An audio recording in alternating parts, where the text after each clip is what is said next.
ಚುನಾವಣಾ ಆಯೋಗ ಆರಂಭಿಸಿದ ಮನೆ ಮತದಾನ ವ್ಯವಸ್ಥೆಯನ್ನು ಬಳಸಿ ಕಾಸರಗೋಡು ಜಿಲ್ಲೆಯ ಅತ್ಯಂತ ಹಿರಿಯ ಮತದಾರ ಕಾಂಜಂಗಾಡು ಕ್ಷೇತ್ರದ ಪಣತ್ತಡಿ ಗ್ರಾಮದ 106 ವರ್ಷದ ವೆಂಕಪ್ಪ ನಾಯ್ಕ್ ಮಂಗಳವಾರ ಮನೆಯಲ್ಲೇ ಮತದಾನ ನಡೆಸಿದ್ದಾರೆ.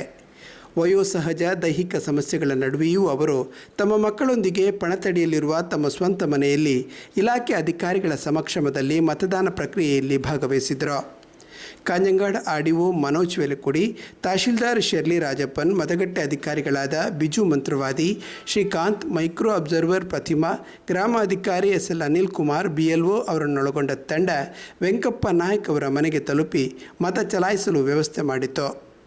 ಚುನಾವಣಾ ಆಯೋಗದ ನಿರ್ದೇಶನದ ಪ್ರಕಾರ ಚುನಾವಣಾ ಇಲಾಖೆಯ ನೌಕರರು 85 ವರ್ಷಕ್ಕಿಂತ ಮೇಲ್ಪಟ್ಟ ಮತದಾರರು ಮತ್ತು ದೈಹಿಕವಾಗಿ ಅಂಗವಿಕಲರು ತಮ್ಮ ಮನೆಯಲ್ಲಿ ಮತದಾನ ನಡೆಸಲು ನೆರವಾಗುತ್ತಿದ್ದಾರೆ. ಜಿಲ್ಲೆಯಲ್ಲಿ ಸೋಮವಾರ 933 ಜನರು ಮತ ಚಲಾಯಿಸಿದ್ದಾರೆ.